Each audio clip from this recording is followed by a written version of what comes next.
Gracias, excelente. Bueno, ahí vamos viendo los inicios de la República. Bolivia había sufrido un saqueo de los recursos naturales, lo cual desató la Guerra de la Independencia. Posteriormente sucedieron, a 4 años de su fundación, 2 golpes militares de Estado, lo que generó una inestabilidad política con altos costos sociales. El gobierno de Sucre deja un déficit fiscal de casi 1 millón de pesos y una deuda de más de 4 millones. Eran cifras obviamente relativamente pequeñas en esa época. Ya era de hecho una situación de quiebra económica que deja a Bolivia apenas en condiciones de subsistencia. Recuerden que una vez que se independiza, ya los virreinatos prácticamente quieren bloquear el desarrollo de la república, así que cortan, digamos, el comercio, los otros 2 virreinatos, y se le comienza a complicar, pues porque queda un poco enclaustrada Bolivia, no tenía un comercio internacional, ¿ya? Y bueno, básicamente empezamos en quiebra como nación. La siguiente, por favor.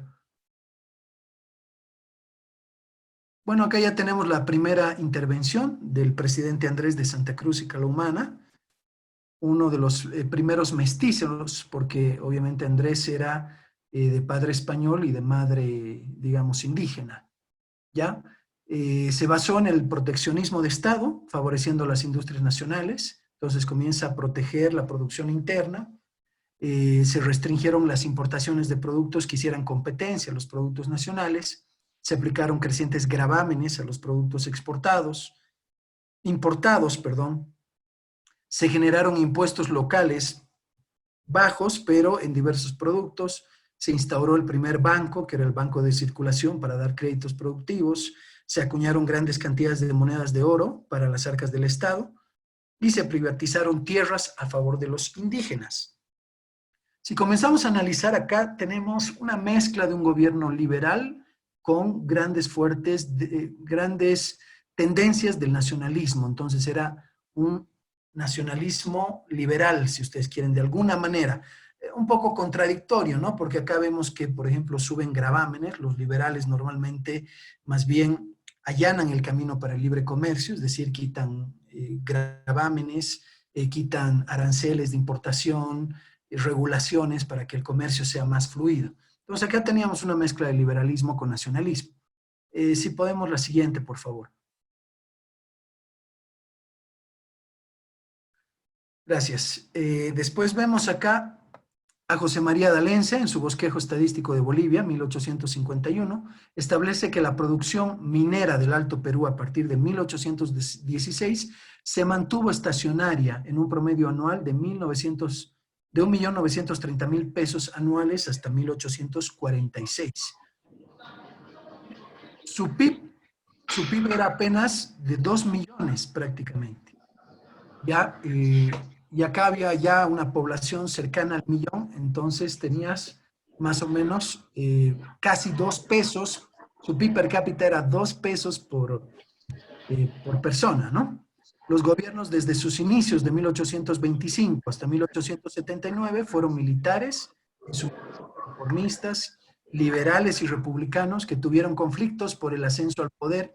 Muchos generales se apoderaban del gobierno con golpes de Estado, existiendo por lo tanto la inestabilidad por choques de oposición a los presidentes de turno. Hay un ruidito, si pudieran bloquear ese micrófono, por favor, no nos distraiga.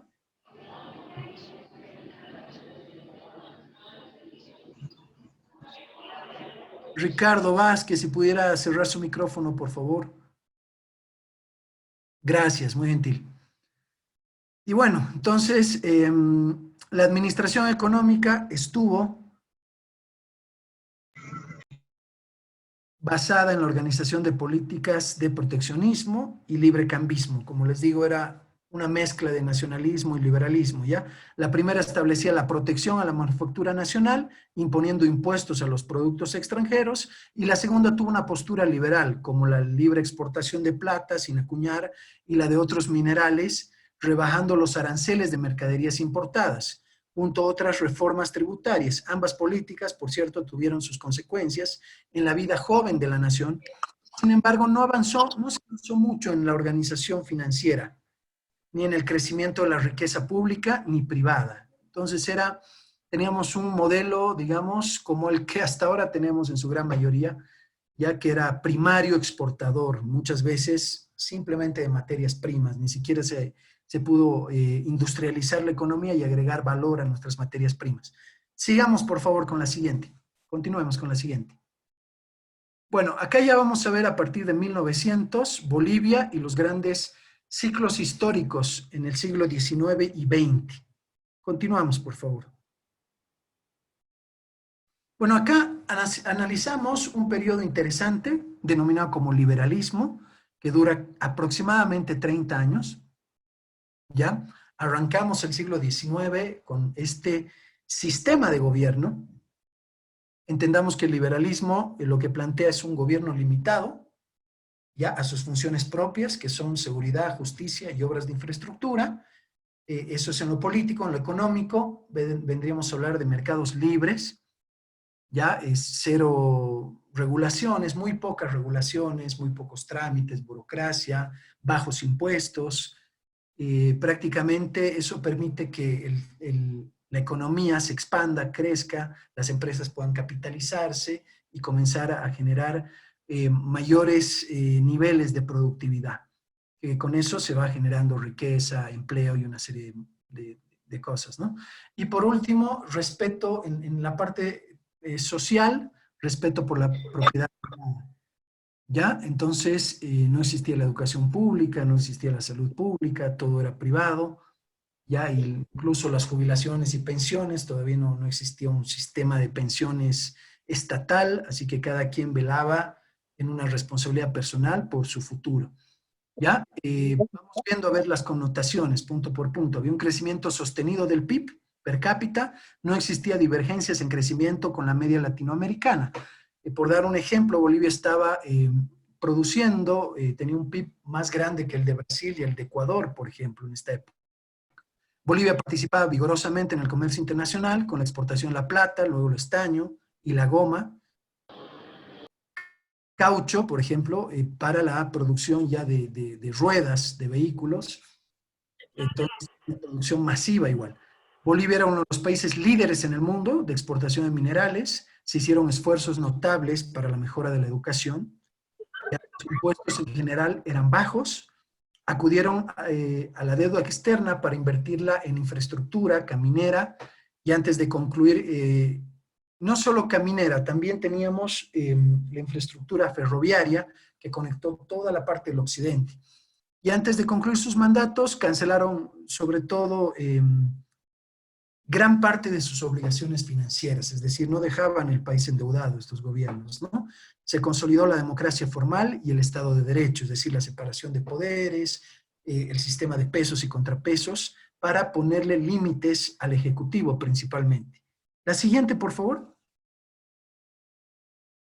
Serán estos gobiernos que aprovecharon el auge minero de la plata, provocando una estabilidad política que duró, como hemos visto, aproximadamente 30 años, desarrollando la producción minera con la incursión de nuevas tecnologías modernas. En este periodo se incentivó las inversiones en infraestructura, principalmente ferroviaria, que conectó todo el occidente. Ya se establecieron empresas con capitales extranjeros, principalmente de Huanchaca, así como firmas comerciales europeas, norteamericanas y grandes inversiones en diferentes rubros, porque al haber siempre un Estado de Derecho que te respete la propiedad privada, llega, digamos, en volúmenes masivos la inversión extranjera principalmente. Bolivia se apertura a la globalización, importando toda clase de mercaderías, se dieron importantes avances en la iluminación, la energía eléctrica, el impulso de las comunicaciones, el telégrafo, el teléfono. El concurso de trabajadores especializados también coadyuvaron al desarrollo, a este desarrollo, la mano de obra altamente calificada. Siguiente, por favor. Ya entonces hemos visto básicamente todo este periodo que duró 30 años en el cual hubo estabilidad, haciendo una pequeña síntesis, un crecimiento sostenido, llegaban inversiones extranjeras, entramos poderosamente en la globalización. Hay tres aspectos importantes para generar un crecimiento a largo plazo, ya desde un desde una economía liberal. Primero es la calidad institucional, segundo es la inversión masiva en obras de infraestructura que te permitan ser más productivo en todo aspecto, ¿ya? Y por otro lado también tenemos la globalización. Esos tres aspectos hacen que tu economía vaya creciendo a largo plazo. ¿Ya? No medidas keynesianas, que ya las vamos a ir viendo de aquí en adelante, que lo único que hacen es estabilizar el ciclo, pero eso son medidas de corto plazo, ¿no? En el largo plazo, bueno, eso no funciona. Vamos a ver ahora el periodo del nacionalismo de 1930 a 1951, son 21 años de nacionalismo. Ya vamos viendo que el PIB per cápita cae en un 23% por el derrumbe de los precios de los minerales. Al ser un periodo de guerra, se tuvo la guerra del Chaco en esa época, el crecimiento bajó. Ya con la creación del Banco Central por la misión Kemmerer, se inicia la monetización del déficit fiscal, ¿ya? Y este es siempre un problema. Y el hecho de tener un banco central, esa es una medida totalmente socialista, está descrita en el manifiesto comunista, lo vamos a ver también más adelante, es uno de los puntos del manifiesto comunista, el centralizar la economía en un banco, ¿ya? Y monetizar el déficit, tú tienes ahí la emisión monetaria y ese es uno de los riesgos más terribles para el disparo de la inflación. Como podemos ver, la emisión monetaria, la inflación comenzó a tomar impulso, deteriorando el poder adquisitivo de los salarios en términos reales y llegando hasta tener 2 dígitos. Ya se establecen reformas tributarias, se incrementan las tasas impositivas, la ley de bancos, contralorías, se van realizando más regulaciones económicas y este es un modelo sumamente socialista de intervención en la economía. Se establecen medidas cambiarias que operaban también como un impuesto a las empresas mineras, porque obviamente no se olviden que el pago de las exportaciones llegan en divisas extranjeras y al establecer medidas cambiarias, bueno, vas generando una especie de impuesto disfrazado, por así decirlo. Se establece la función social de la propiedad privada, las oligarquías no estaban interesadas en la educación de las masas campesinas, así que no invierten en el sector de educación, ¿no? La siguiente, por favor.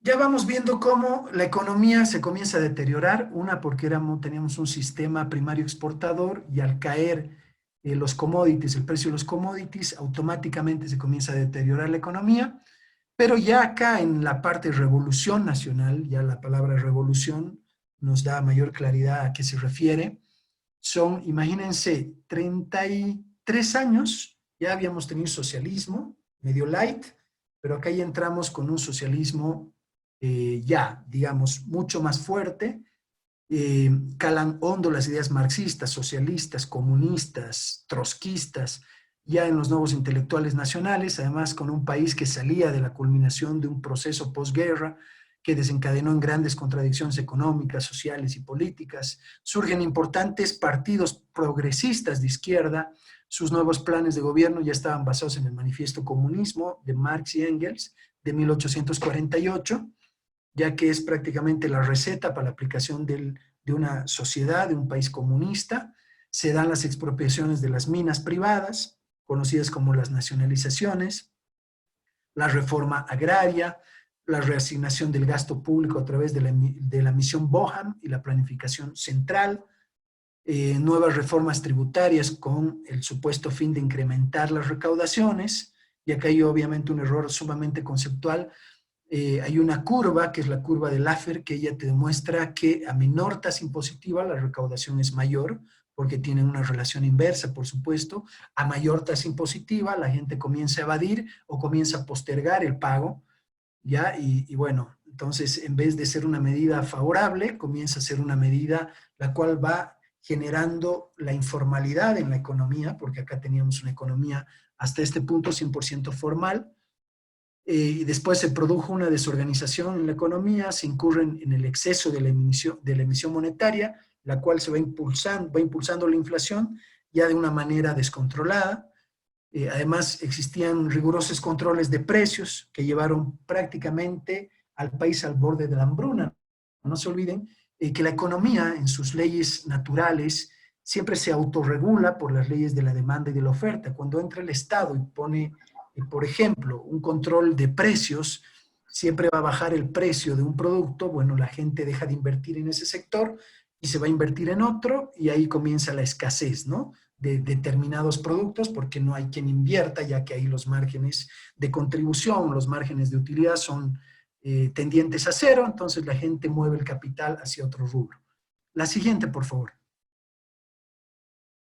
En este periodo se tuvo también las políticas de redistribución de ingresos, ya que empobrecieron de manera dramática la población urbana, igualando, haciendo una igualación perversa hacia abajo, es decir, a los más eficientes productivos se les suben de manera progresiva los impuestos, más recaudaciones, más cargas tributarias, sociales, y ese recurso se lo redistribuye a los sectores empobrecidos que van a través, qué sé yo, de planes operativos, se les regala ganado, por darte un ejemplo, en la parte rural, y bueno, se va igualando, se va bajando la clase media, ya y se la va empobreciendo. Entonces se hicieron pequeños avances de infraestructura, no por inversión privada ni estatal, sino a través de la cooperación extranjera, denominada como la Alianza del Progreso, el presidente Kennedy.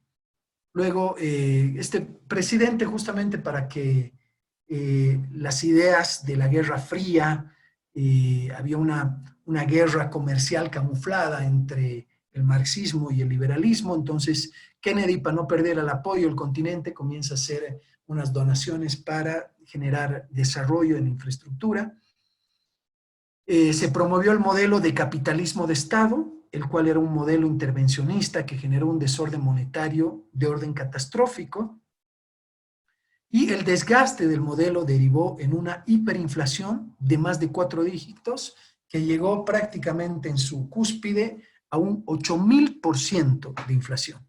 Ya hemos sido, Bolivia ha sido un caso de estudio de la hiperinflación en varios libros de economía, tanto de Estados Unidos como de Europa, que hicieron el análisis justamente de estos modelos que en teoría eran keynesianos y estaban muy de moda, pero acá vimos que derivaron en un rotundo fracaso que, como vimos en la anterior diapositiva, ya digamos, en la época del nacionalismo, desde 1930 hasta 1985, son 55 años de socialismo que hemos tenido en este país y siempre los resultados han sido penosos, el empobrecimiento, el quiebre de las empresas, empresas estatales deficitarias.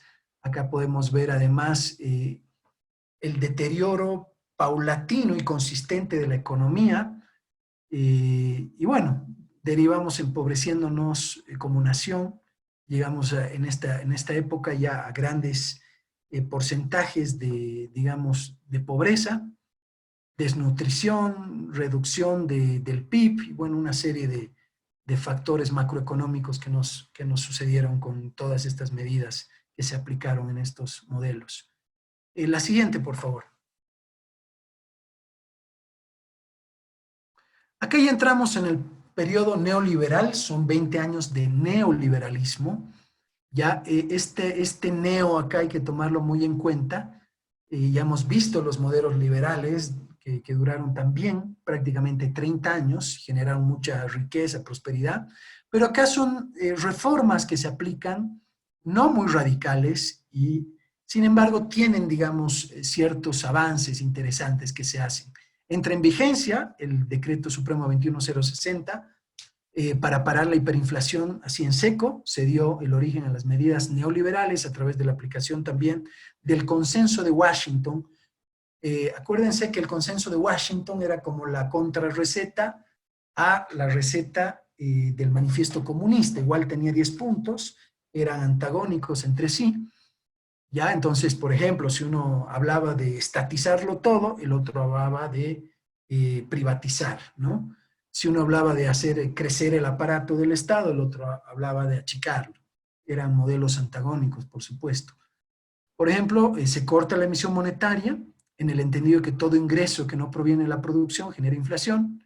Se realiza la liberación de los mercados, tanto el mercado laboral, los mercados comerciales, las regulaciones que estaban metidas por todos lados en la economía, la cantidad de impuestos que teníamos se reducen, se eliminan los controles de precios, la disminución de impuestos, aranceles a la importación de varios productos, se da paso a la libre contratación, también se reduce en 2/3 la deuda externa, esto no por mérito, sino es una condonación, ¿ya? Del Plan Milenio, que prácticamente nos perdonan 2/3 de la deuda externa. Se establecen también aranceles bajos y uniformes, es decir, no tenían porcentajes progresivos y aquel que más producía se le cobraba más impuesto. Esa es una medida sumamente socialista. Si no se estandariza en un impuesto único, uniforme y universal, que era del 10% para todos los productos, se realiza la privatización de varias empresas estatales deficitarias. Sí, obviamente en este punto tenemos muchos reparos, hay más de 70 modos de privatizar una empresa, y medio que acá aplicaron la manera número 71, ¿no? Es decir, una privatización más de amigotes. Si antes las empresas estatales generaban ciertos utilidades, digamos, ingresos para el Estado, acá al privatizar prácticamente se remata a precio de gallina muerta a las empresas, a los amigos de los políticos, y esto comenzó a degenerar un desbalance en lo económico y bueno, llegaron a colapsar, incluso no tenían para pagar sueldos, lo vamos a ver más adelante.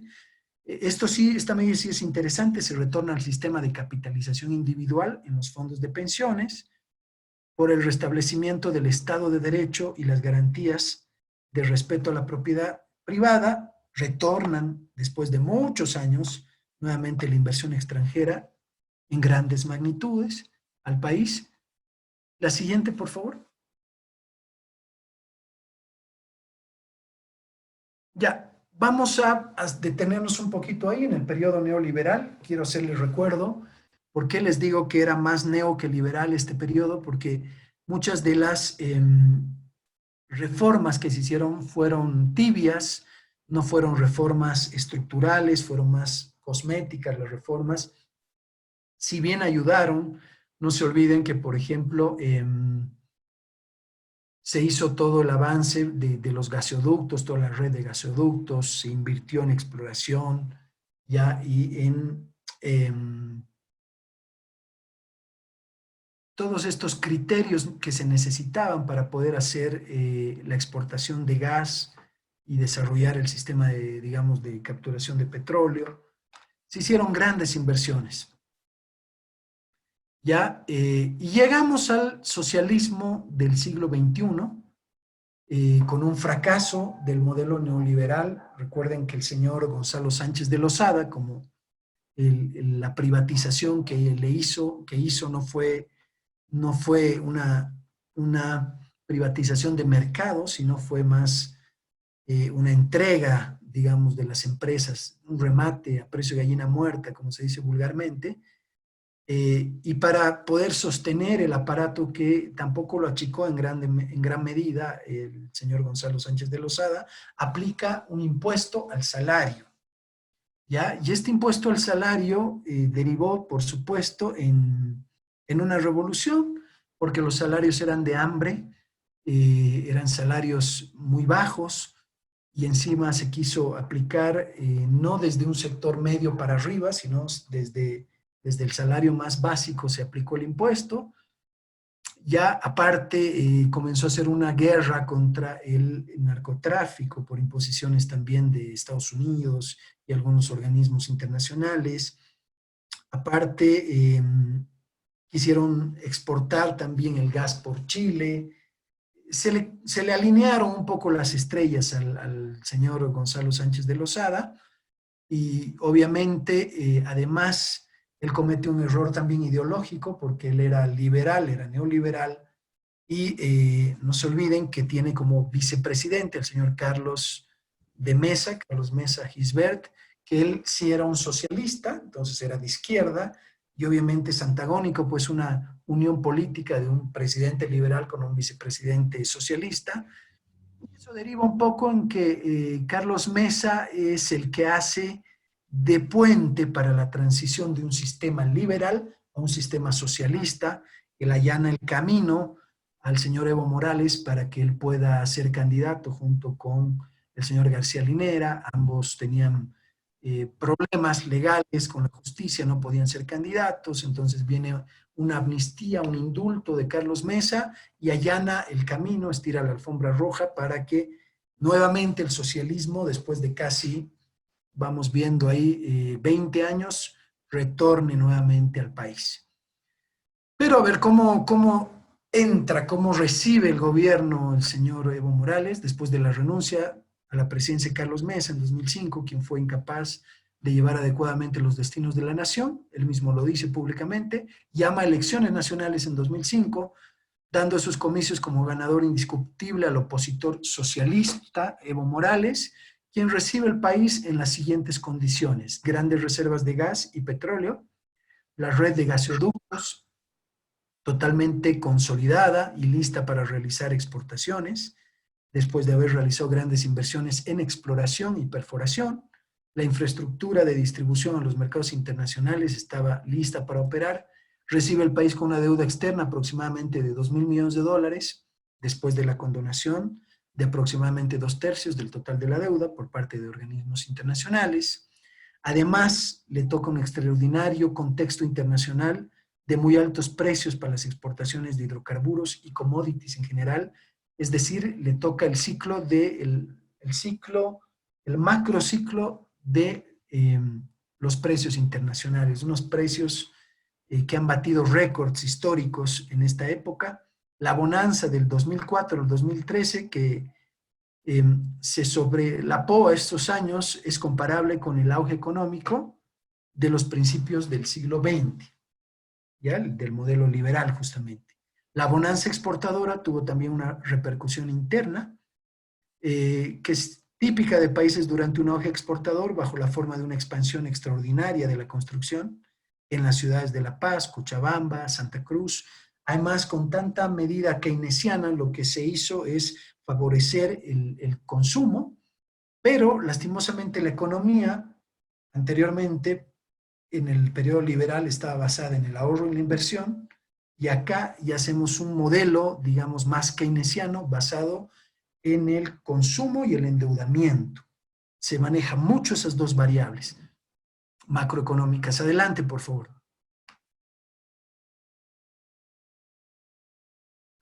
A ver, vamos analizando un poquito las medidas políticas y su repercusión también en la parte económica.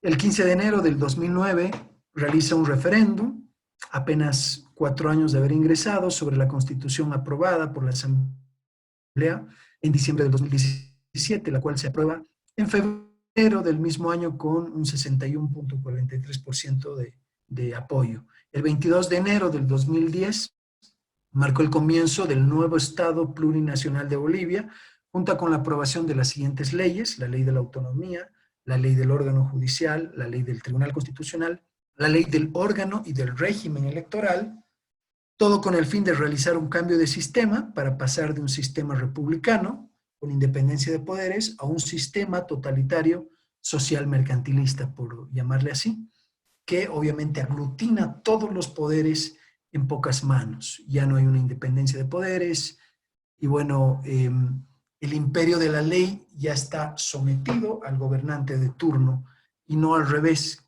Normalmente todos somos, en un sistema liberal, todos somos iguales ante la ley. No puede haber alguien que esté por encima de la ley. Ya, la siguiente, por favor.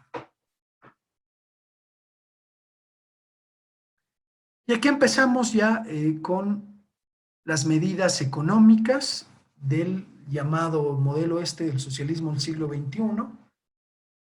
Ya tiene su nombrecito, ¿no? El modelo social, productivo, económico y bueno, no sé qué otros nombres más lo decoran ahí al modelo, pero sencillamente es un modelo de capitalismo de Estado nuevamente. Volvemos a cometer los mismos errores del pasado, no se aprendió nada de la lección anterior. Sí, algunos factores, digamos, positivos, no caímos en una hiperinflación, por lo menos no todavía, pero vamos analizando. La principal característica de la política económica neoestatista es su oposición aférrima al modelo neoliberal. Ya es más centrada en el mercado interno, es más nacionalista e insiste en los impulsos estatales a la producción. En gran parte ha significado un retorno al modelo de capitalismo de Estado del periodo 52 al 85. Acuérdense en que derivó esto en una hiperinflación y en una pobreza extraordinaria. El modelo neoestatista socialista ha sido calificado también de populista por ese sistema clientelista, es decir, comprarse a los dirigentes, darles ciertas asistencias, bonos, privilegios en desmedro de la mayoría de los ciudadanos.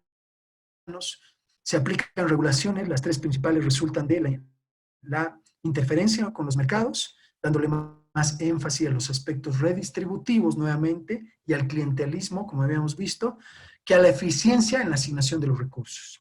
¿Ya? No importa acá la productividad, no importa las leyes del mercado, acá se comienza a dar, se negocia, digamos, con sectores afines al gobierno para darles muchas preferencias, traducidas en bonos, traducidas en beneficios sociales, traducidas en dobles aguinaldos, incrementos salariales, pero a costas del deterioro de la economía, ya lo vamos a ir viendo, una cierta responsabilidad fiscal heredada de los gobiernos neoliberales, ya, esto sí lo aprendieron, digamos, y la atención que se le presta a la preservación de los equilibrios macroeconómicos. Luego vemos las visiones postdesarrollistas o aún antidesarrollo de los conservacionistas y la población indígena aliada del gobierno, pero estas visiones van perdiendo fuerza con el tiempo, ¿no?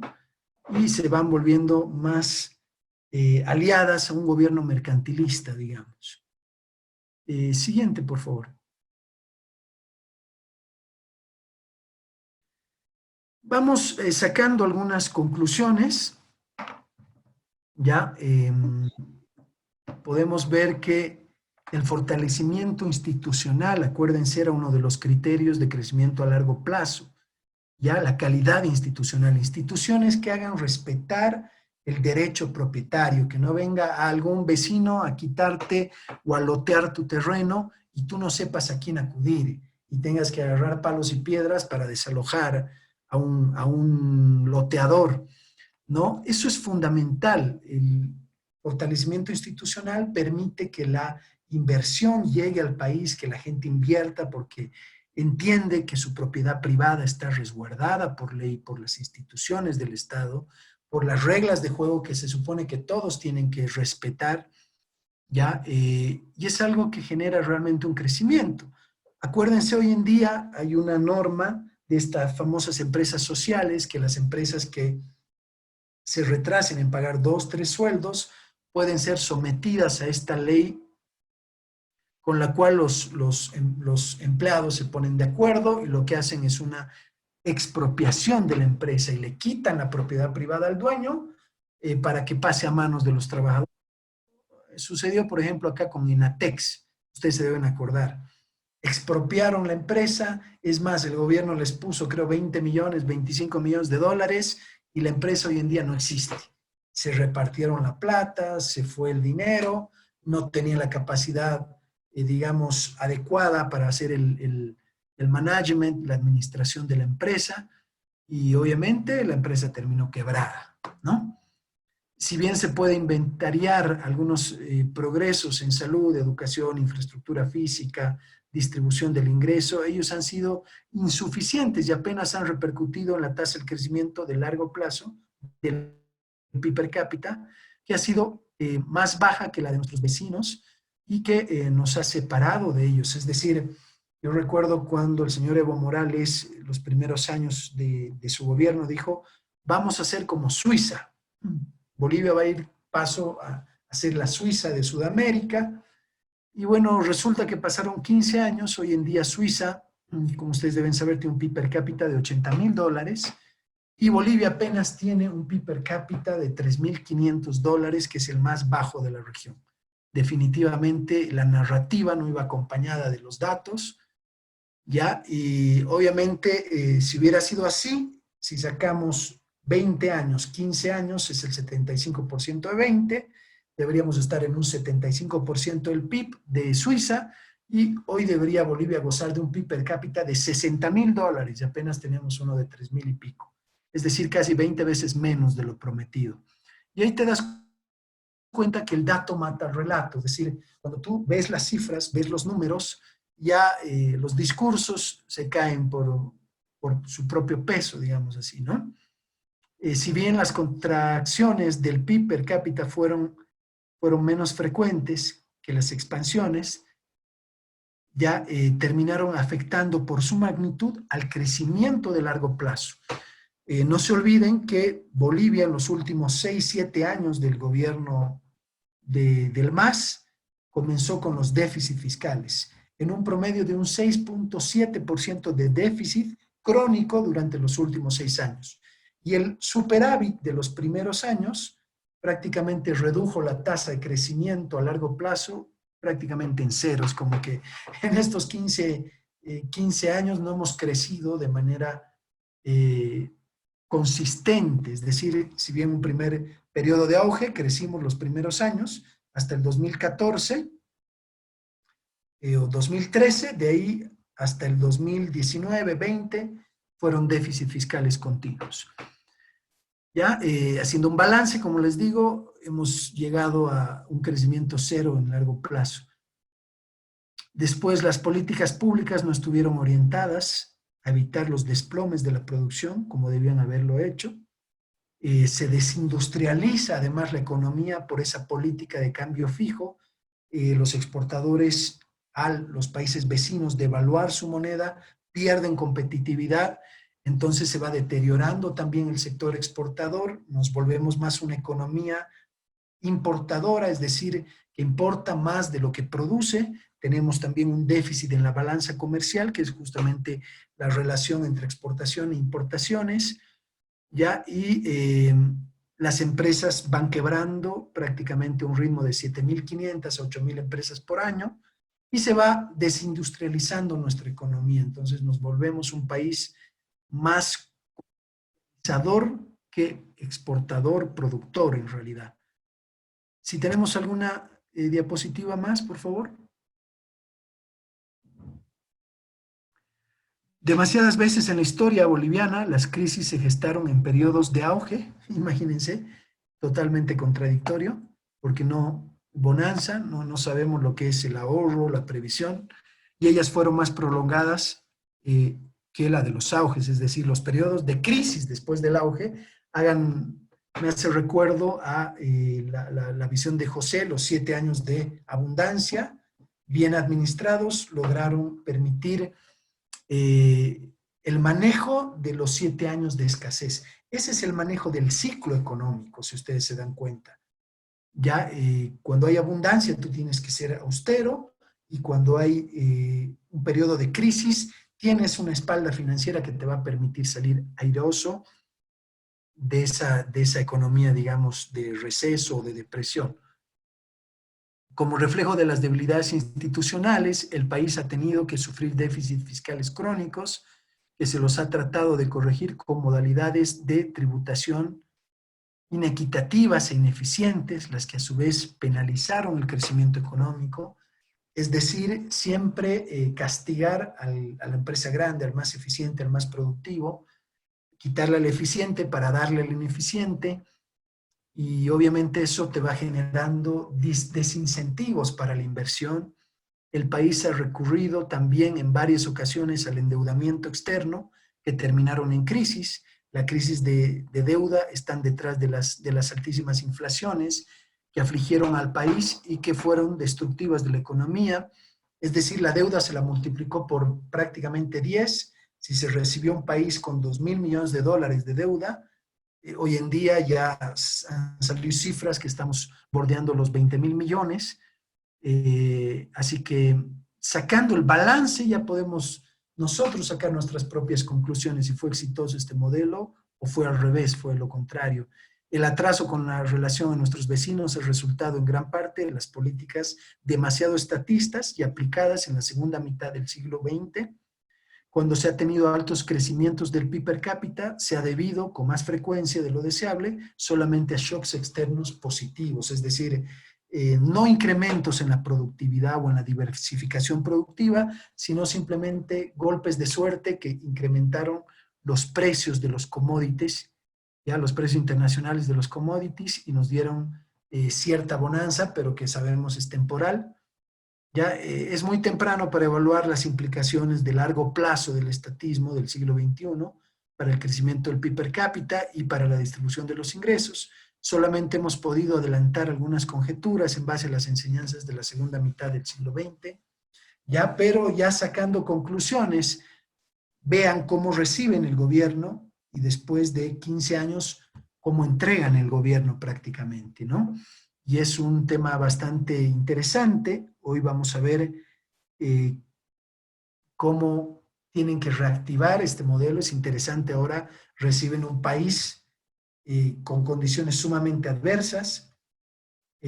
Hablemos del tema de la previsión de las AFPs, prácticamente ya con la gestora del Estado, las AFPs comenzaron a reducir sus tasas, entonces el Estado sacó unos bonos del Tesoro General de la Nación a 100 años y se han comprado esos bonos porque realmente las AFPs no tienen mucho donde invertir si las empresas cada vez están más quebradas, la economía está reprimida. Ahorita lo más solvente, entre comillas, son los bonos del Estado, entonces compraron a una tasa muy baja a 100 años, ya alrededor de más o menos entre 5.000 a 6.000 millones de dólares, y con esos recursos el Tesoro General de la Nación, el Banco Central, ¿qué hicieron? Cubrir los déficits fiscales, pagar el gasto corriente, los dobles aguinaldos, los incrementos salariales. En pocas palabras, están solventando su ineficiencia con recursos privados, que son el ahorro, digamos, de tanta gente que el día de mañana pone en riesgo también ese sistema de pensiones, debido a que antes las AFPs te pagaban entre 8 a 10%, hoy en día no superan el 3,5, 4% como máximo, y esa tasa no te va a permitir jubilarte por lo menos con el 70% de tu último sueldo, lo que significa también que es pan para hoy, hambre para mañana, ¿no? Y si comenzamos a hacer ya un análisis así, bueno, ya podemos ver que el modelo socialista no ha tenido esos grandes resultados. Se han gastado millones de dólares a través de publicidad para convencernos que el gobierno además fue un éxito en lo económico, que era líder de crecimiento de la región, pero no se tradujo en grandes avances de infraestructura y vemos muchas obras que no tienen una relevancia para un crecimiento a largo plazo. Deberían haberse desarrollado obras de infraestructura, caminos, embalses, represas, puentes, que nos permitan ser más eficientes en cuanto al producto, mejorar esos problemas de, digamos, infraestructura que siempre generan retraso, tantas contradicciones geográficas que como país Bolivia tiene. Y bueno, ahí vemos que haciendo un recuento ya bastante general por el poco tiempo que tenemos, podemos sacar nuestras propias conclusiones, que cuando tú mantienes un gobierno aplicado en trabajar sus funciones propias, que son justicia, seguridad y obras de infraestructura, no tienes un aparato muy ampuloso, sino un gobierno pequeño pero eficiente al servicio, digamos, de la ciudadanía. La economía por sí sola comienza a crecer, comienza a ampliarse, la gente comienza a capitalizarse, las empresas comienzan a expandirse, genera más empleo, ¿no? Y se van autorregulando por las medidas naturales de la economía, es decir, las leyes naturales, como la ley de la demanda o la ley de la oferta. Una de las leyes de la demanda es que a menor precio de un producto, mayor va a ser el consumo del mismo. Y a mayor precio, menor va a ser el consumo. Esas son leyes naturales. Y les quiero dar un ejemplo para que se entienda bien esto. Ya, por ejemplo, si hay una tienda que vende la Coca-Cola a 10 bolivianos, unas semanas después se abre otra tienda que la vende a 12, otra semana después se abre otra tienda que la vende a 9 bolivianos, ya porque los agentes son racionales, económicamente hablando, van a ir siempre a buscar el menor precio y van a poder consumir más el producto. Entonces, las empresas o las tiendas que vendan más cara la Coca-Cola tienen dos caminos. O igualan el precio de la más competitiva para poder hacerse de un porcentaje del mercado, o simplemente están fuera del mercado porque si tienes que caminar una cuadra por ahorrarte 2 o 3 bolivianos, la gente lo va a hacer, entonces ellos van a dejar de vender Coca-Cola y van a tener que readecuar su oferta. Y si no, van a tener que invertir en otro rubro, ya que no son eficientes vendiendo Coca-Cola, por ponerles un ejemplo pequeño. ¿Ya? Entonces, esa es una regulación vía mercado. ¿Qué es lo que hace el gobierno? Viene y fija un precio único, digamos, de la Coca-Cola y dice, no, la Coca-Cola se tiene que vender a 8. Entonces, ya no es negocio casi para ninguno de ellos ganar 50 centavos o un boliviano, y comienza a haber escasez de Coca-Cola porque todos reacomodan sus capitales donde mayor rendimiento puedan obtener por ellos, porque es algo lógico, son agentes privados que están detrás de un beneficio, algo legítimo, con el cual ellos pueden crecer y capitalizar su empresa, expandir sus operaciones. Entonces, todo aquello que venga como una regulación del Estado, lo único que hace es generar desorden o alteraciones en el desenvolvimiento natural de la economía y va deteriorando la economía, ¿no? Hoy, sin ir muy lejos, tenemos una economía informal que bordea el 75%, no hay grandes industrias, nuestra economía en un 70-75% también está basada en MIPYMES, medianas, pequeñas, microempresas, ya que los 15 años no han podido crecer como se hubiera deseado. Se han quedado No, micro, no, no pequeñas. es eso, doctora, están peleando. O sea, ha dicho lo que es El correcto. micrófono, por favor, Y si fuera tan gentil, los micrófonos. Gracias. Entonces, lo que podemos ver ahí es que algo está sucediendo, algo está pasando, algo no permite que las empresas, en vez de cerrarse, se abran y en vez de crecer, se achiquen. ¿Ya? Y eso es justamente por medidas de intervención socialistas, regulaciones, por ejemplo, el salario mínimo, las cargas sociales, los incrementos salariales, los dobles aguinaldos. Una empresa no puede pagar un doble aguinaldo si no ha duplicado su productividad, por ejemplo.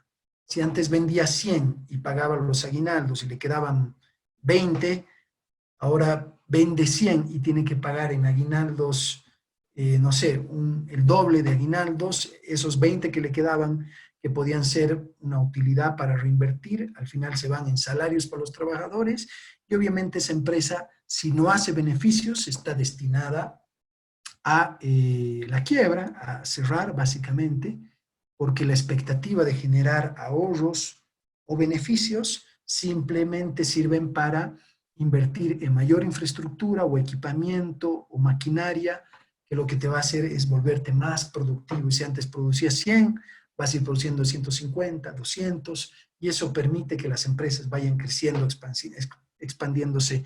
Hoy en día las empresas están en el péndulo de la quiebra y la sobrevivencia, con lo cual no tienen una expectativa de largo plazo, ¿no? Entonces, esa es la realidad. Eh, Básicamente hemos concluido. Si tienen preguntas, consultas, podemos ya abrirnos al periodo de preguntas o algunas dudas, aclaraciones que tengan.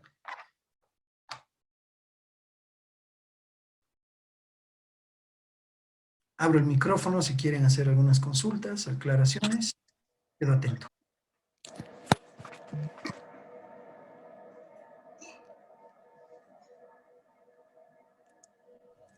Hola, muy buenas Si noches. tienen alguna duda, ahí está.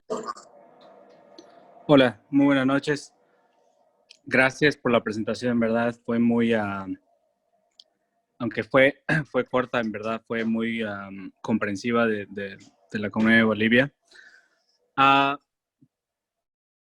Quisiera saber tus pensamientos sobre, obviamente, leyes y el proceso de gobierno debería cambiar bastante en Bolivia para que la economía cambie.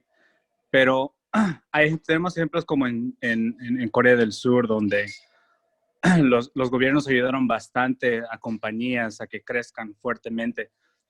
¿Cuáles son como ayudaron, por ejemplo, a Samsung, a LG y a diferentes otras compañías? ¿Cuáles son tus pensamientos en cuanto a qué podemos hacer para que la economía de Bolivia cambie? Obviamente sí, tiene que empezar con el gobierno, pero ¿cuáles son algunos de los pensamientos que tienes? Excelente, gracias Diego por la pregunta. Bueno, mira, sencillamente lo que se debería hacer primero es achicar el Estado, porque tú tienes un Estado empresario que se mete en las esferas privadas, ya, por ejemplo, tienes Carton Ball, Papel Ball, tienes la empresa de imprenta del Estado, BOA, bueno, una serie de empresas que si tú comienzas a analizar una por una, la mayoría de las empresas son deficitarias. Primero, restringen el mercado ya a las empresas privadas y además todas estas empresas estatales funcionan como monopolios de Estado, es decir, el Estado les da facilidades a esas empresas, las recapitaliza cada cierto tiempo, tienen como no funcionan con capital doliente, así sean deficitarias, al año igual se les asigna un presupuesto.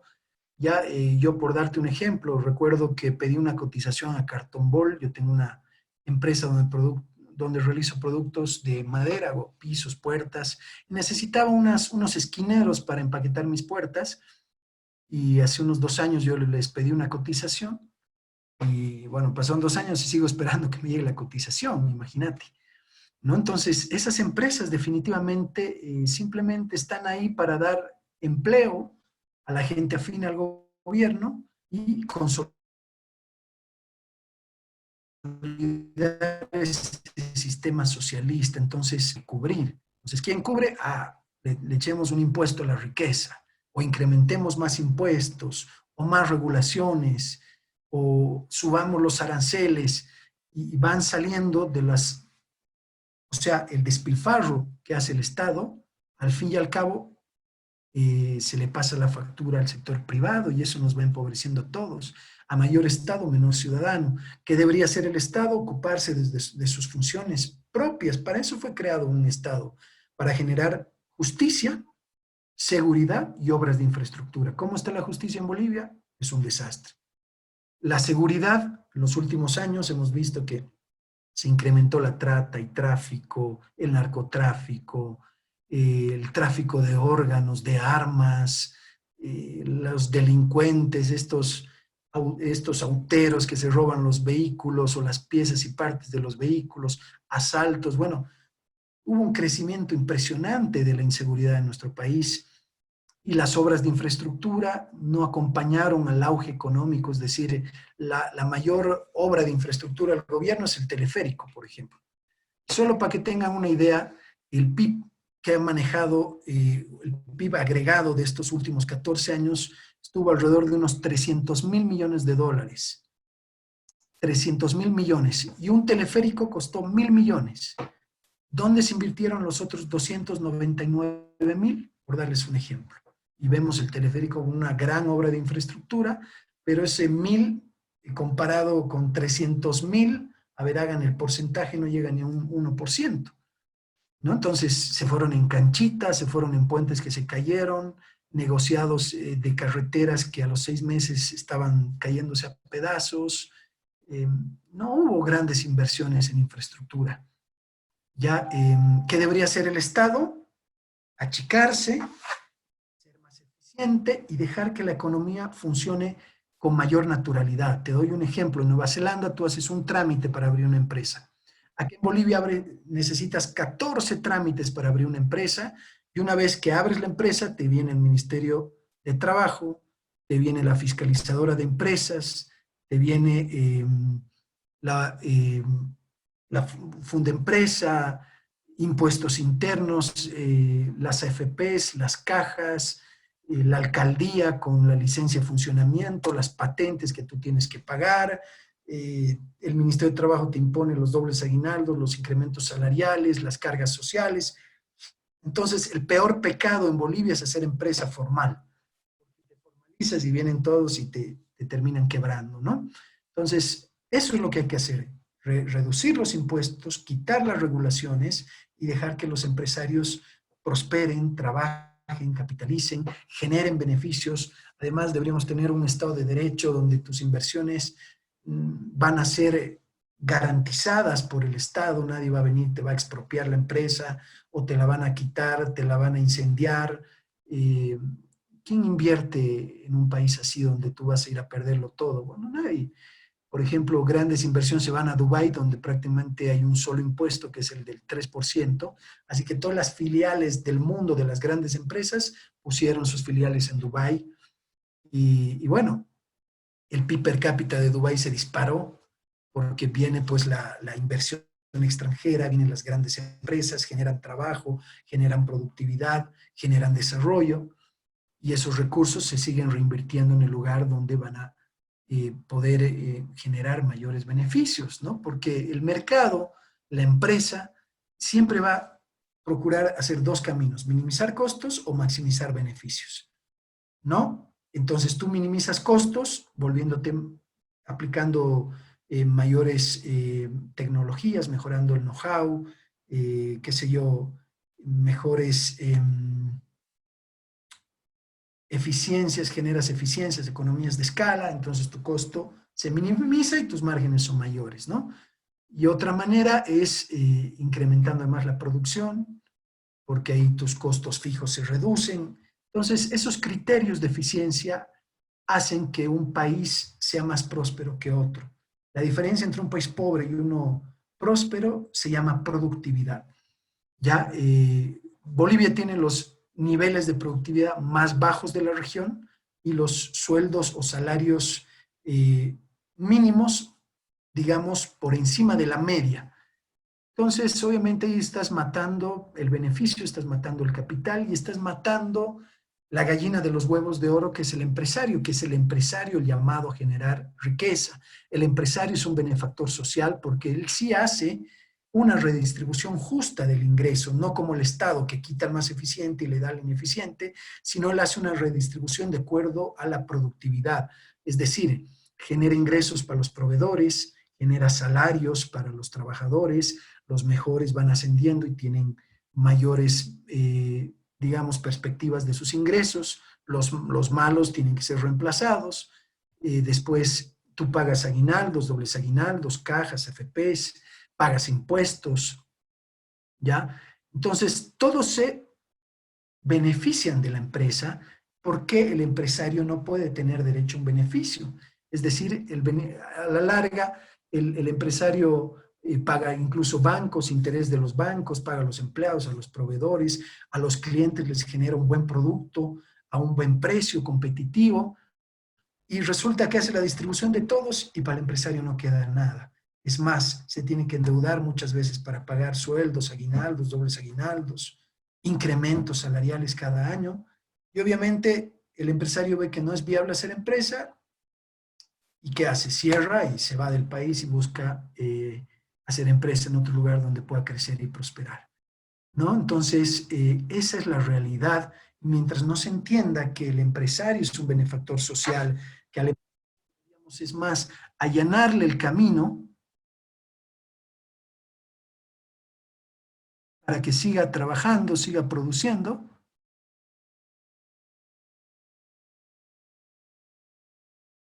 se le pone trabas, se le pone regulaciones, grandes impuestos.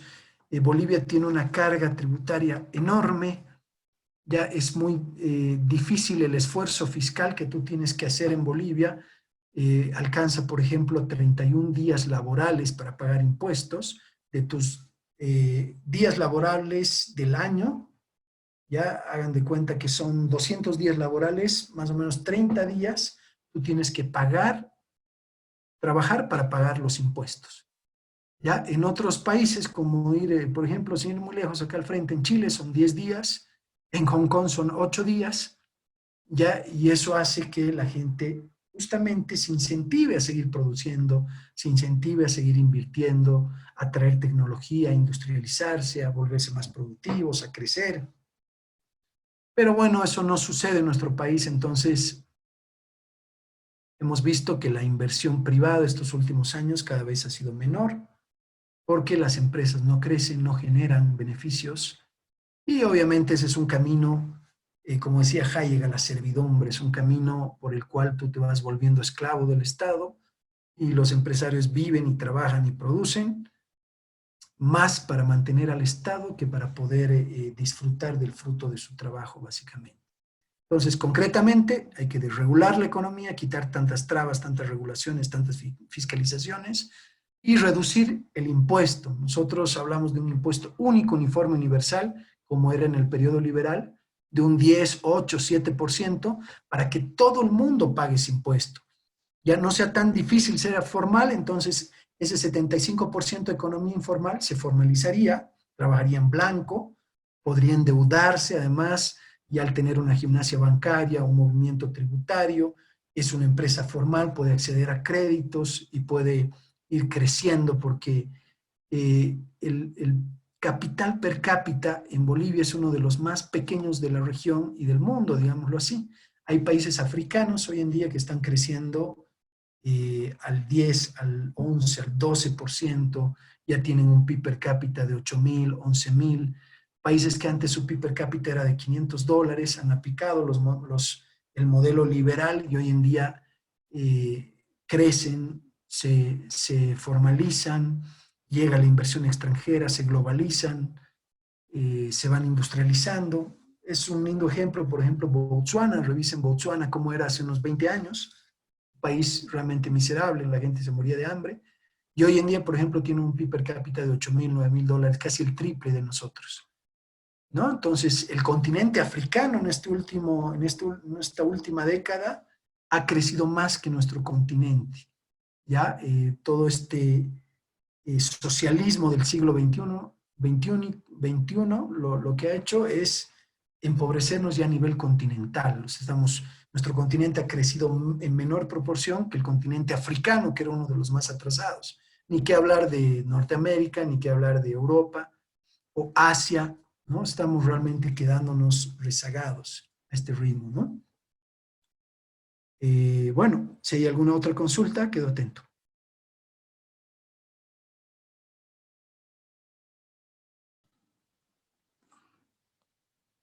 Hola Fernando, buenas noches, soy Marilú.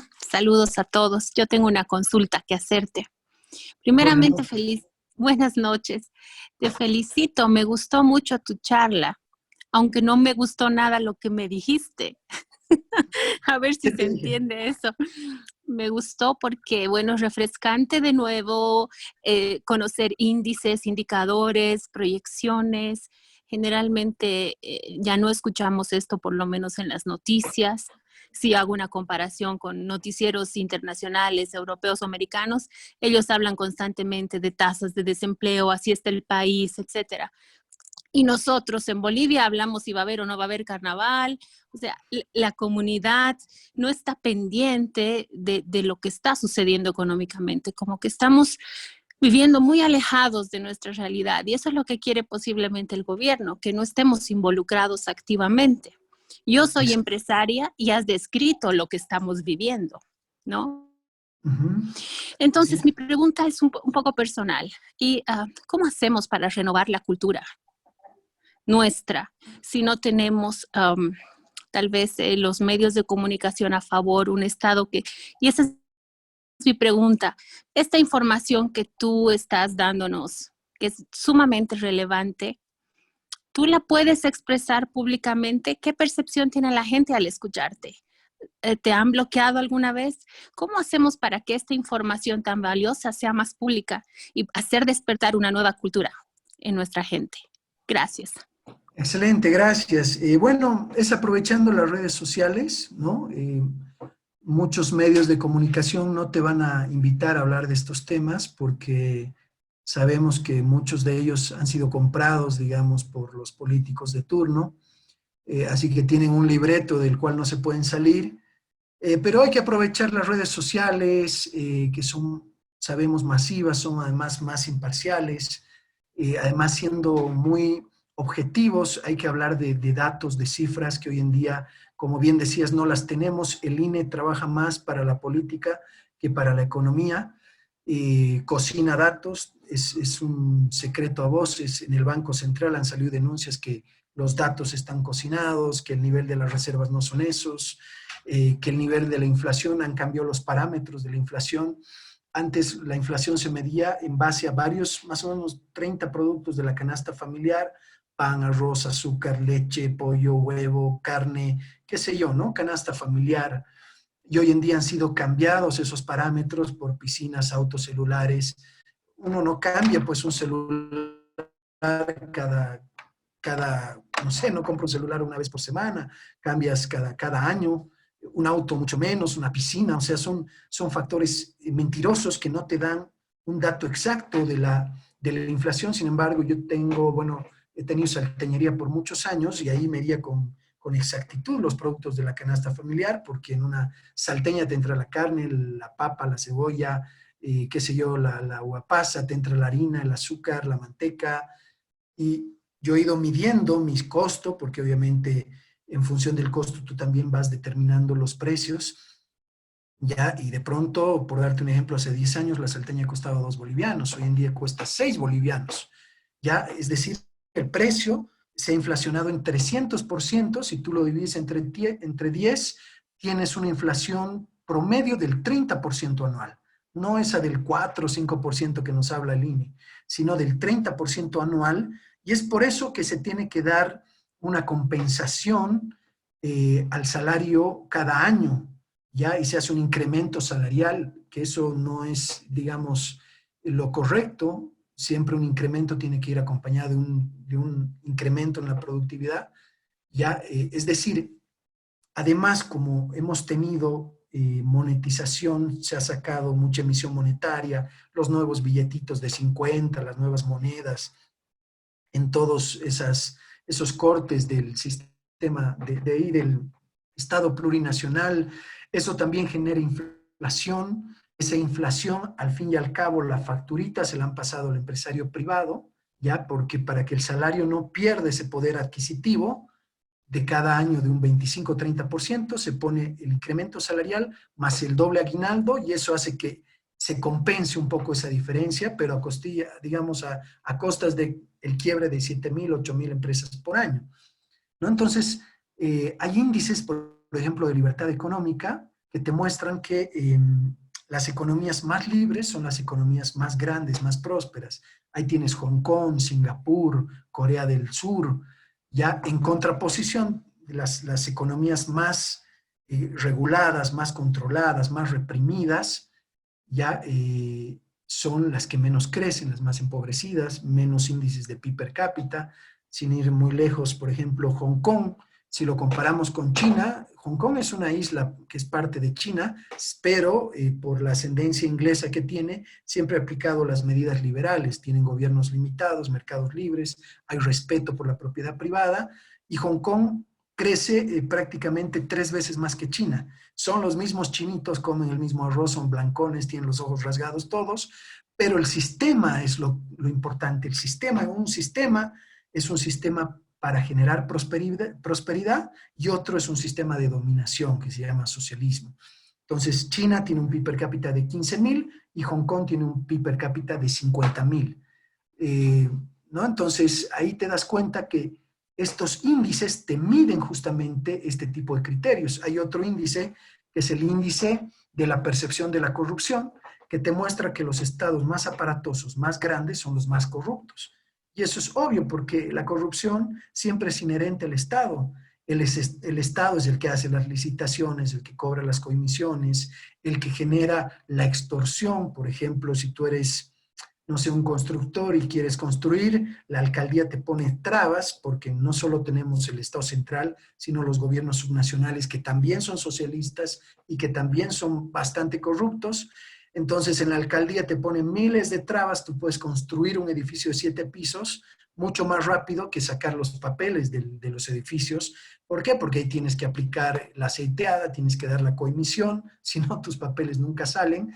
Y a eso le han llamado corrupción, ya como que echándole la responsabilidad al privado, cuando en realidad el que genera la corrupción, que en realidad se llama extorsión, habría que ponerle nombre como corresponde, es el funcionario público, es decir, el privado se ve obligado a acceder a pagar unos pesos para que su trámite salga más rápido. Y ese tipo de ineficiencias lo que van haciendo es que nuestra economía se vaya ralentizando y cada vez sea más difícil generar recursos. Por darles un ejemplo, yo conocí a un amigo cubano, llegó a Bolivia con esta misión de los médicos de Cuba, y él decía, yo cuando estaba en Cuba ganaba $30 al mes, ¿no? Ese era su salario mínimo, $30. Todos cobran ese mismo salario. Ese es el sistema comunista. Él llegó acá y el Estado boliviano le pagaba, creo, $1,000, pero como que 700 iban a Cuba y él disponía de 300, y acá $300 es un salario mínimo, tampoco puedes hacer mucho con ese salario. Sin embargo, él logró irse a Estados Unidos. Habían estas políticas de que si tú te vas a Estados Unidos tenías la visa automáticamente. Él terminó de aplicar a unos estudios, convalidó su título porque era médico, y hoy en día en Estados Unidos él gana $300,000. Es un tipo próspero, es una persona que ha cambiado su expectativa de vida. ¿Y cuál es la diferencia entre un sistema comunista y un sistema liberal? Prácticamente es esa posibilidad de que antes ganaba $30 al mes, ahora gana más de $30,000 al mes, ¿no? Vean, la diferencia es abismal. ¿Cuál es el problema? El sistema, ¿no? Uno es liberal y el otro es un sistema de dominación. Son cosas antagónicas prácticamente. Entonces, ¿qué hay que hacer? Difundir esta realidad por medios, hablar, hacer una guerra cultural, sacar el socialismo a la gente a través de la cultura, de la educación. A nosotros nos han vuelto marxistas y no nos hemos dado cuenta, lo han hecho a través, no sé, pues del adoctrinamiento en las universidades, en Hollywood. Hemos cantado muchas veces Silvio Rodríguez, que era un revolucionario, Pablo Neruda, a través del arte, los poemas. Entonces nos han metido de manera cultural el marxismo, y hoy eres marxista y tú no te has enterado, no te has dado cuenta, te han adoctrinado de una manera cultural. Entonces, culturalmente hay que hacer la batalla, es a través de la formación, de la educación, comenzar a ver cifras, datos, enseñar a razonar a la gente, porque la gente no razona, no piensa, no analiza, no debate, no tiene argumentación. ¿Ya? Entonces, es un trabajo muy grande que hay que hacerlo desde la academia, hay que hacerlo también desde la parte política, porque también por esta realidad toda la gente de bien se ha dedicado a trabajar, a sobrevivir, y ha dejado el camino llano a la gente de izquierda que hace política no de manera correcta, politiqueros, digámoslo así. Y bueno, la política nos afecta, como nos hemos dado cuenta, afecta a nuestra economía, afecta a nuestro bolsillo, afecta a nuestras expectativas, y bueno, hay que interferir también en esas esferas, ¿no?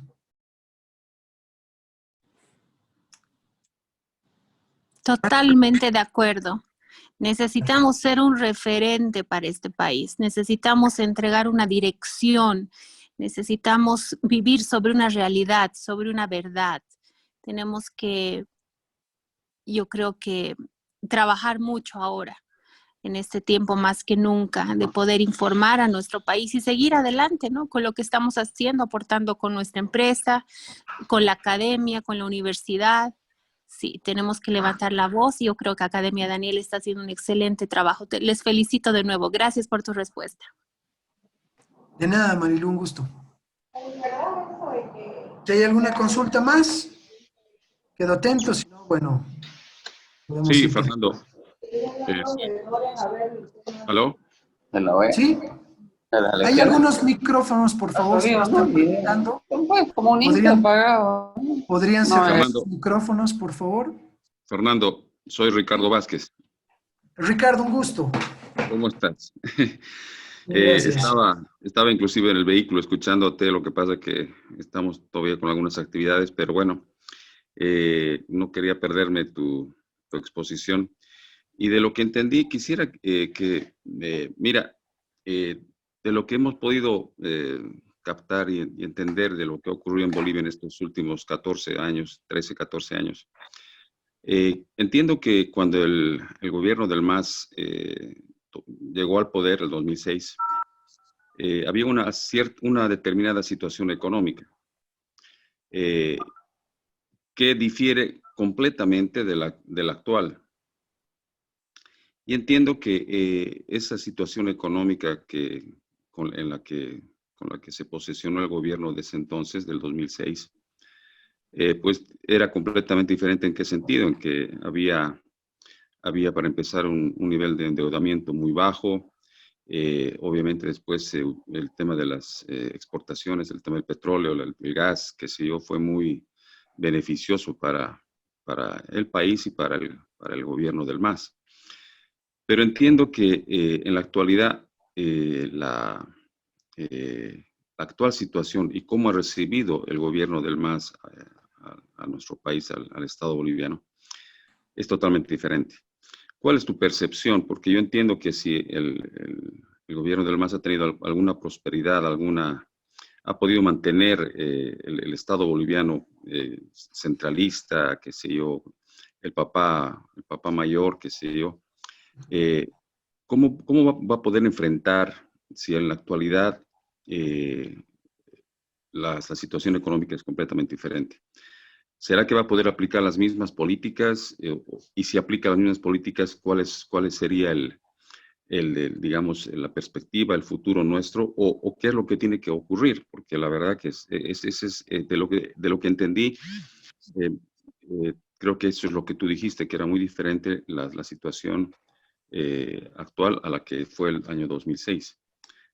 Esa sería mi primera consulta, querido Fernando. Excelente, gracias Ricardo por la pregunta. Se le pone complicado. Este gobierno obviamente recibió el anterior gobierno con una bonanza, poco endeudado el país, los pozos llenos de gas, de petróleo. Hoy en día la realidad es muy distinta, no hay gas, no hay petróleo, estamos endeudados, los precios de los commodities están por los suelos.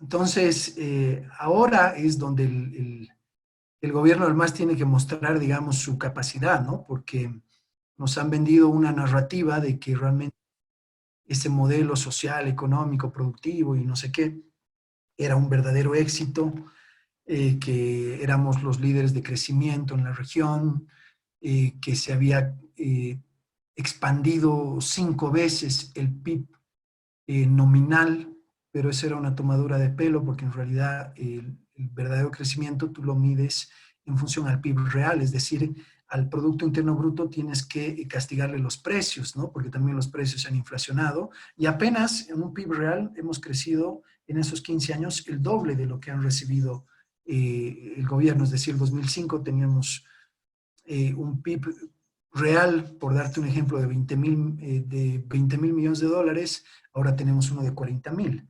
No se creció esas 5 veces, como se decía.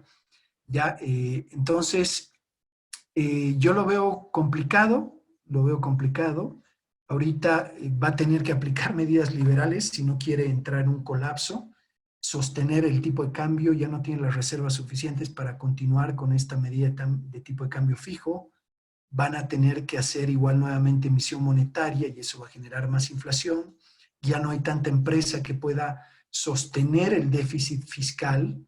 ¿Quién diría? O sea, la empresa está sosteniendo el déficit fiscal con sus impuestos, sus regulaciones, sus cargas sociales, tributarias, etcétera. Entonces, se le pone difícil. Yo la verdad veo que se va a disparar el desempleo. Aparte con esta economía de pandemia que hemos tenido, se han terminado de quebrar las pocas empresas que todavía había. Así que si no quitan regulaciones, no van liberalizando, tienen que devaluar un poco y tienen que sincerar el tipo de cambio. Básicamente, yo creo que se nos puede venir una crisis compleja.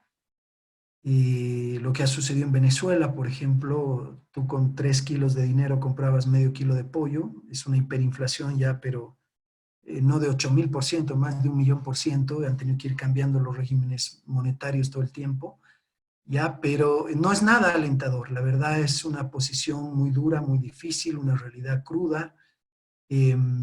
La demanda interna está totalmente reprimida, no hay capacidad de compra.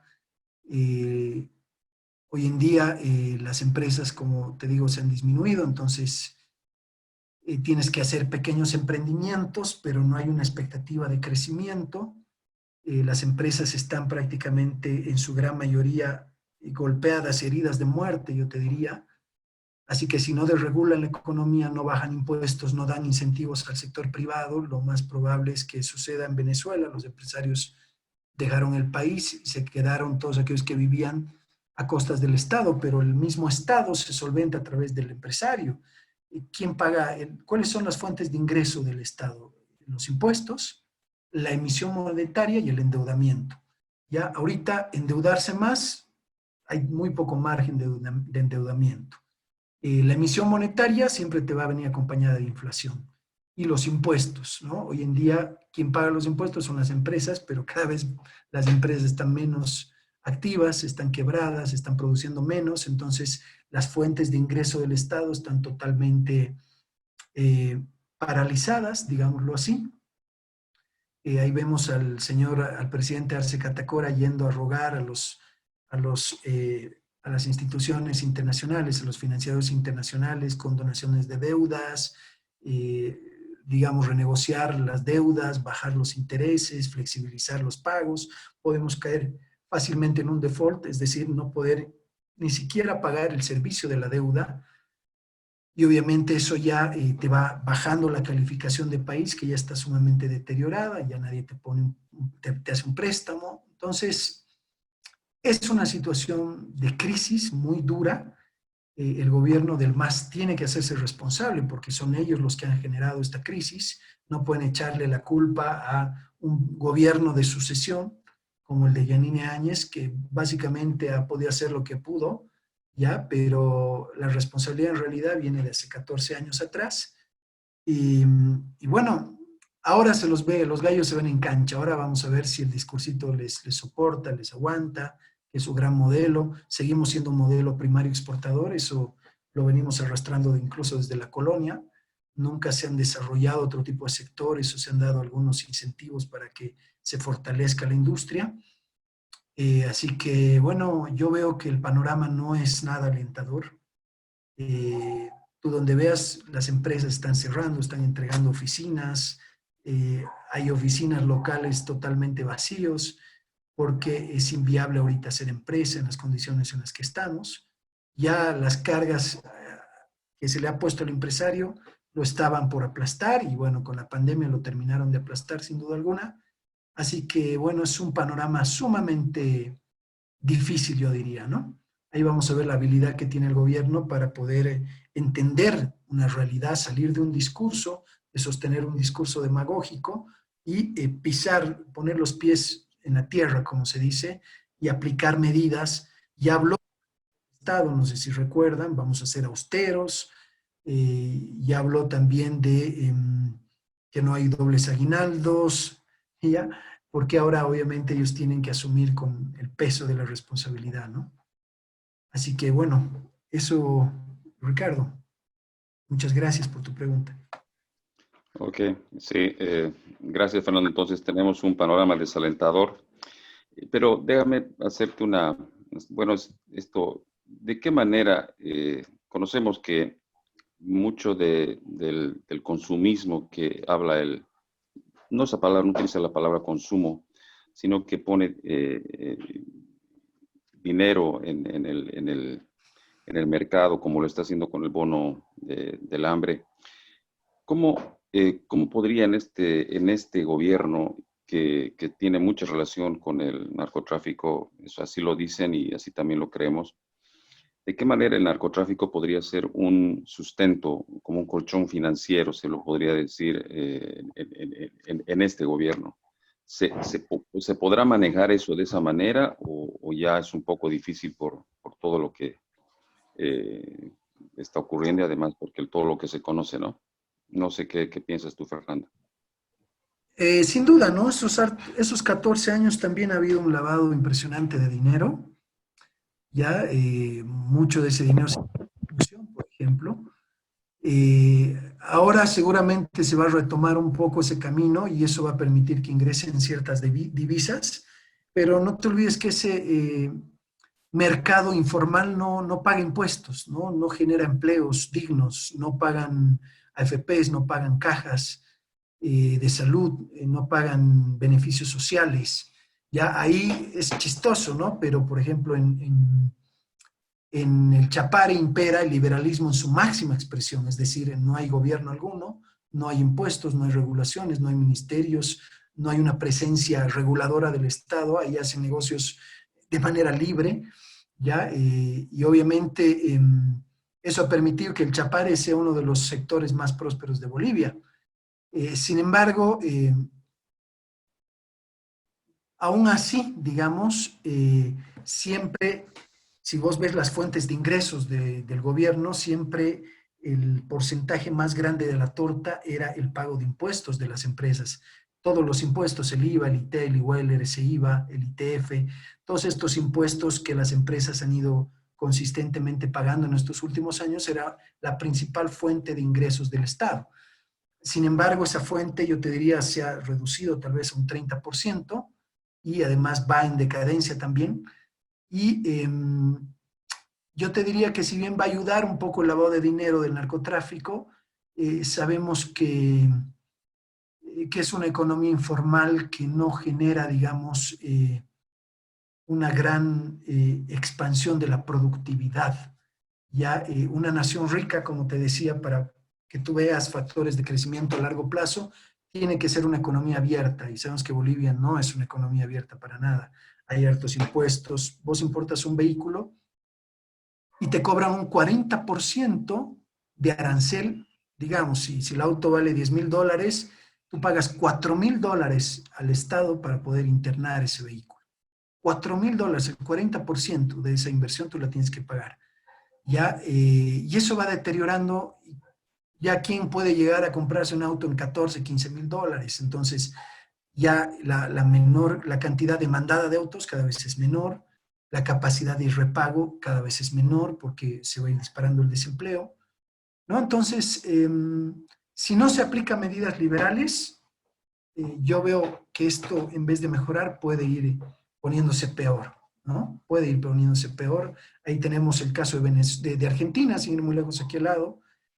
Su economía está totalmente, digamos, deteriorada, se han aplicado las mismas medidas estatistas, socialistas, están prácticamente quebrados los argentinos, vamos a tener de aquí unos 3, 4 años más argentinos que venezolanos en el continente, emigrando a todas partes para poder no morirse de hambre, ¿ya? Y en Bolivia va a pasar lo mismo si no se hacen algunas medidas de ajuste, medidas de shock, es decir, no sé, reducir el Estado a 2/3, quitar regulaciones, quitar impuestos. Y tú no puedes sostener un aparato tan grande, ya, porque esta es una relación inversa, mayor Estado, menor sector privado. Entonces, como tenemos un Estado enorme, ya el sector privado cada vez está más pequeño, y eso es, pues, insostenible, ¿no? Algún rato se va a entrar en el colapso, y esto se puede salir de control, ¿no? Entonces, yo veo que si no se aplican medidas liberales cuanto antes, si no se aperturan los mercados, si no se quitan trabas para la importación, la exportación, si no se quitan regulaciones, impuestos, aranceles, si el Estado deja de intervenir y se dedica a sus funciones propias, yo te diría, el colapso es inminente prácticamente, ¿no?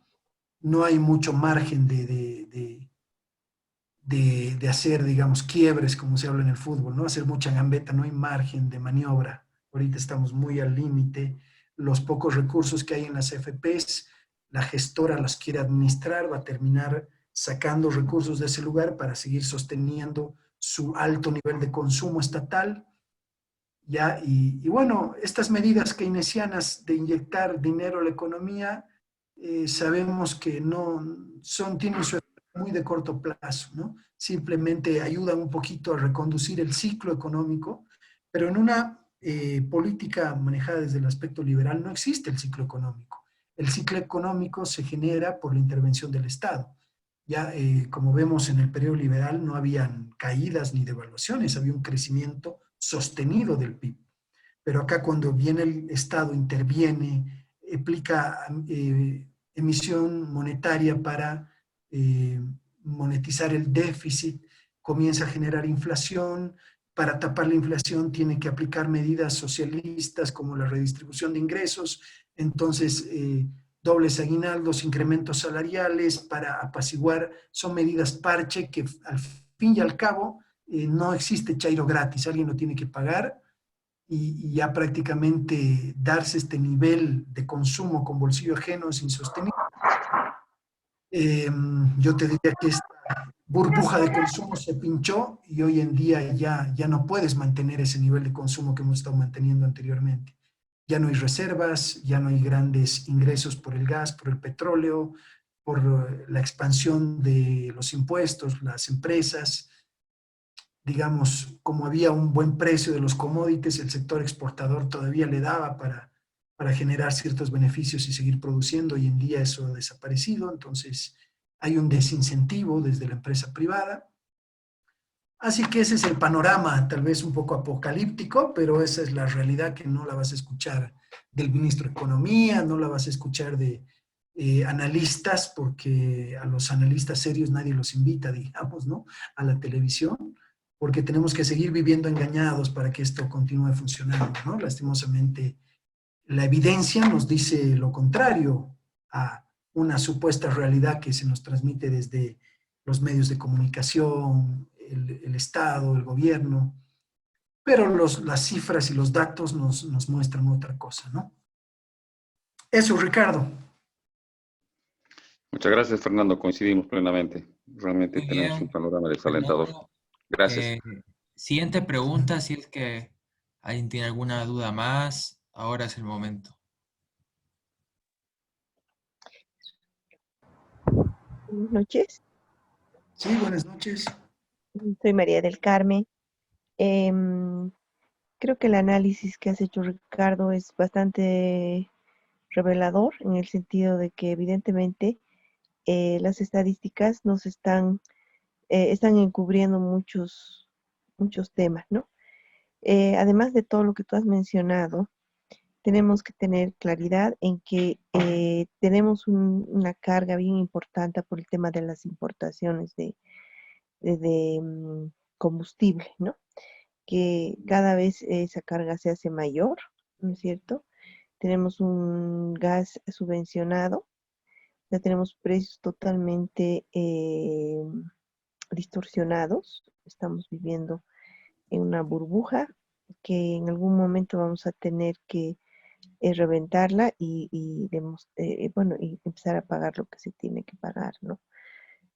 Por ejemplo, en el tema de la gasolina, hay la importación de insumos y aditivos, realmente es preocupante, pero todos seguimos pagando por el litro de gasolina que consumimos para transportar nuestra movilidad es 3 bolivianos y fracción, ¿no?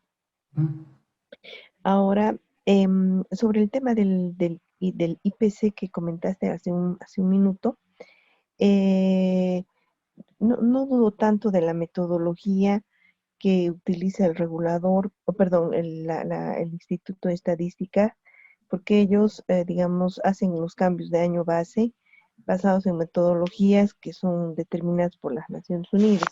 Pero sí hay una injerencia al momento de poner la variación del precio, ¿no? Entonces, la canasta es una canasta dinámica, por eso es que la base se va actualizando cada 10 años aproximadamente, que es lo que se recomienda. Evidentemente, antes no había el Internet, ahora tiene que haber porque es parte de una canasta que nosotros tenemos, ¿no? Antes el teléfono fijo era parte de los costos, bueno, era una parte de los componentes, pero ahora la telefonía celular es